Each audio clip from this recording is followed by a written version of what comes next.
Olá, graça e paz. No diário de bordo de hoje, falo sobre minha conversão, porque adotei a Bíblia como roteiro comportamental e a igreja evangélica como templo espiritual. Eu preciso esclarecer que não é fácil descrever experiências espirituais. Sei que é possível que alguém considere loucura, obsessão ou falência moral o meu depoimento. Eu entendo e respeito. Aprendi que o amor de Deus não pode ser entendido apenas pela racionalidade. É muito pouco. Sentir esse amor é o caminho para entender o povo evangélico, que um dia chamei de loucos, fanáticos, ignorantes, cegos e etc. A sensação que eu sinto hoje é que eu estou verdadeiramente segurando a mão de Jesus, como um vaso que depois de cair e quebrar, o mestre, cuidadosamente, um oleiro, ele vai remodelar, ele coloca no forno com toda a leveza de um pai absolutamente cuidador. Em 2011, eu ganhei um CD de louvores de nome Longe de Casa, do pastor Zan Cerqueira. Só foi ouvir o tal CD, eu passei a sentir uma necessidade diária de escutar aquelas músicas. As canções me faziam bem, me emocionavam profundamente, me tranquilizavam. Pouco tempo depois, no aniversário, conheci o tal pastor do CD.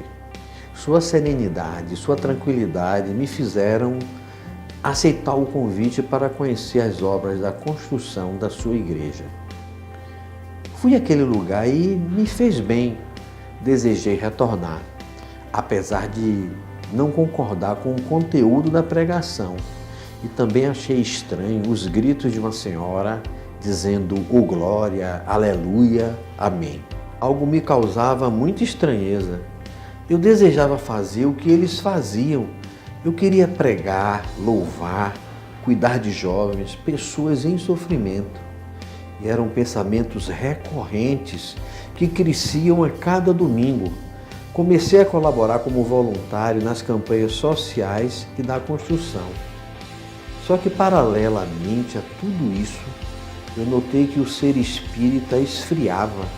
Não sentia o mesmo prazer que antes. Desejava realmente ser só pregador do Evangelho de Jesus.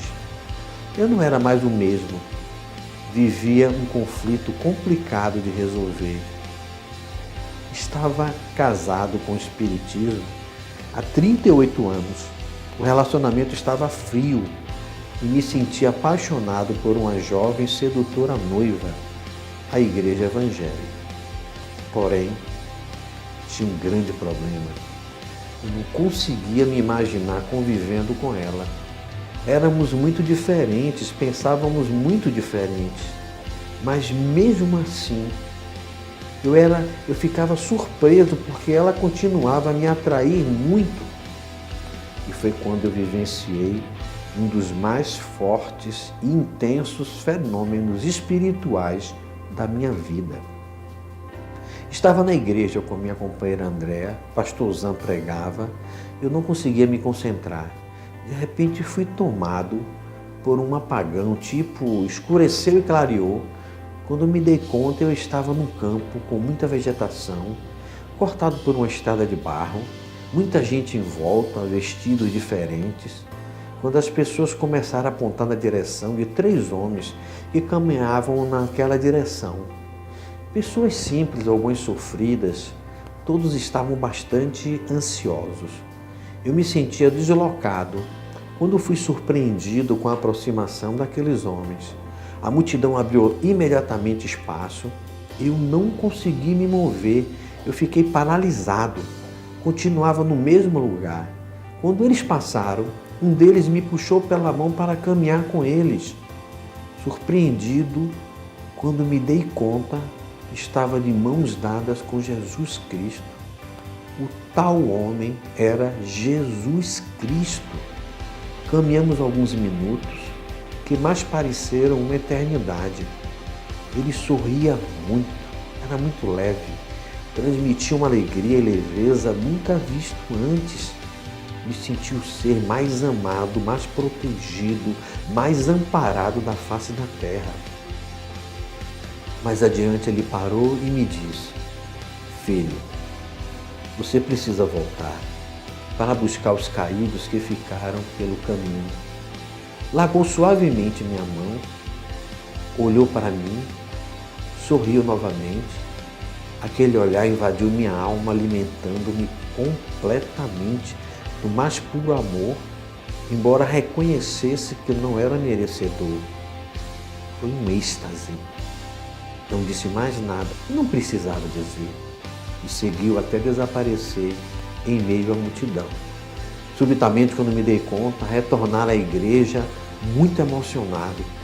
Foi difícil explicar o que havia acontecido. Era muito pessoal, faltavam palavras. E também senti muito medo do que as pessoas podiam pensar de mim. Mas o pouco que revelei foi interpretado por todos como sendo: este é o seu chamado, o seu propósito com Jesus. Confesso que eu não acreditei em chamado, em propósito. Retornei para casa, mas aquela imagem permanecia movendo um turbilhão de sentimentos e pensamentos dentro de mim. Me perguntava: aconteceu mesmo? E agora o que faço com tudo? Será que estou enlouquecendo? Depois disso, outras experiências espirituais continuaram acontecendo. Quanto a elas, eu vou contá-las num livro que estou escrevendo. Muito confuso, bastante resistente, pois o conhecimento espírita ainda estava muito forte em mim, mas o desejo pelas atividades evangélicas aumentava muito. Em 27 de maio de 2016, foi a data da inauguração da igreja do pastor Zan. Lá nós estávamos ajudando, quando no final do culto o pastor perguntou quem queria aceitar Jesus como seu guia, como seu único roteiro de salvação. Uma forte emoção me tomou, eu levantei a mão e disse sim, e assim eu aceitei Jesus. Só que a partir daí, minha vida virou de cabeça para baixo. Como é que eu ia desconstruir 38 anos de conhecimento espírita na condição de líder de jovens, coordenador de estudo básico, palestrante médium?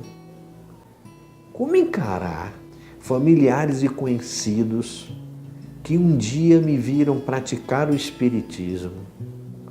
Não foi fácil.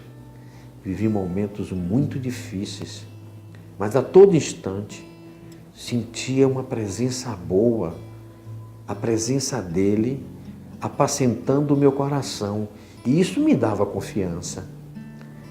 É como se eu ouvisse, é complicado explicar isso. Apesar de algumas vezes eu também duvidar, eu ouvia no meu coração: filho, silencia, estou contigo.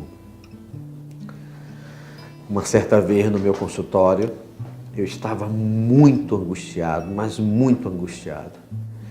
E tive vontade de sentar no lugar que o paciente fica, e assim eu fiz. Quando eu me sentei, que eu comecei a orar, eu ouvi: filho, Benei, Aleph, Arafá, Elohim. Quando eu vi aquilo, me assustei. Pensei que fosse alguma entidade africana desejando se comunicar, me dizer algo.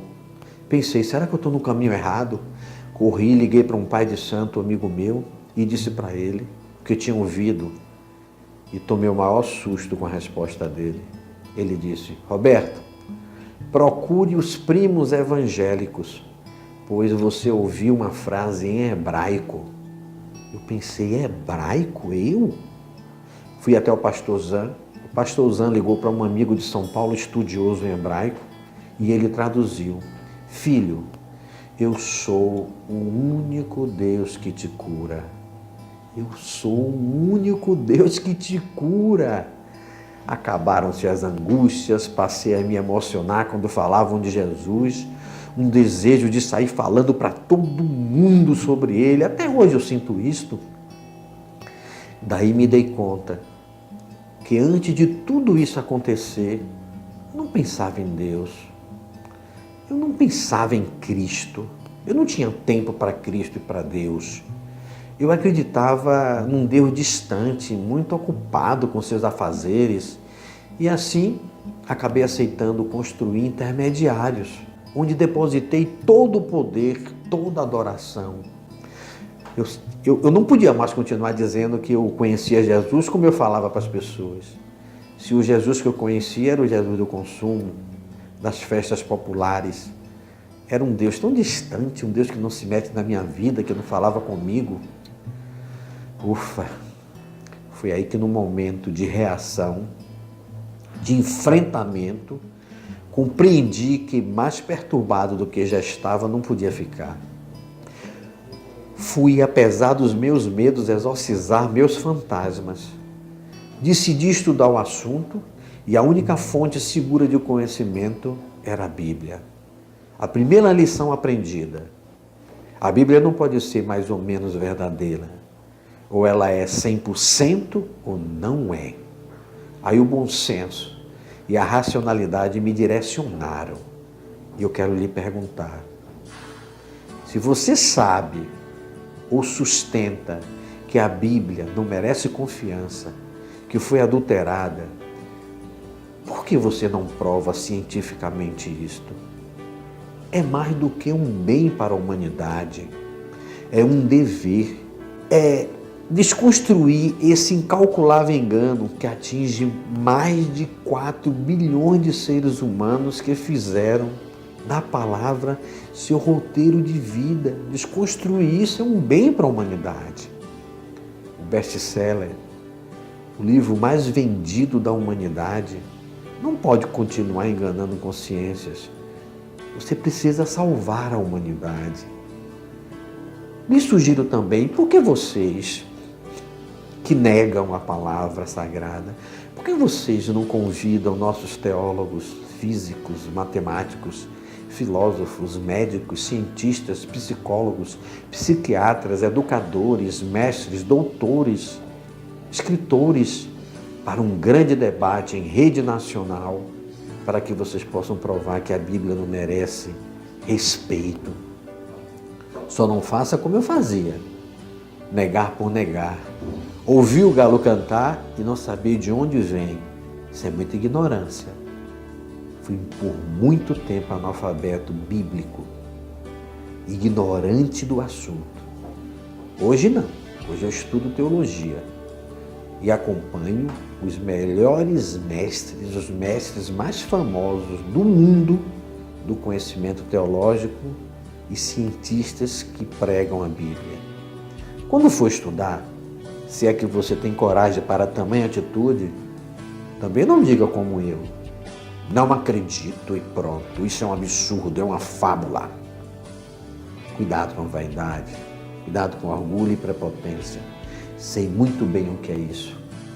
A palavra sagrada é profunda, exige tempo, respeito também, paciência, educação espiritual, ouvidos de ouvir, olhos de ver, coração de sentir. Esse complemento é meu. Navegador, sempre pense a palavra sagrada como algo completo e inteiro, mesmo formada por partes, por livros, uma sustentando a outra. Isso chamamos de concordância bíblica. Não dá para dividir, se apegar a um versículo solto. Isso é ser desonesto com a palavra de Deus. Muito cuidado com termos como homem santo. Isso não significa ser perfeito, e sim preparado, diferente dos homens que seguem os padrões do mundo. A gente segue os padrões bíblicos de Deus. Muito prazer, eu sou Roberto Fonseca, o servo do Senhor, transformado pelo amor de Deus, graças a Deus. Porque eu? E quem lhe garante que você ainda não terá sua experiência com Ele? Todos temos um propósito, é questão de tempo. Ou quem sabe, Cristo já está insistentemente lhe chamando, porém, o barulho do mundo ainda não permitiu você escutar a sua voz, o seu chamado. O Diário de Bordo fica por aqui. Eu sou Roberto Fonseca Meu contato está na tela. O próximo áudio-imagem tem como tema: por que posso acreditar na Bíblia? Fica com Deus, graça e paz.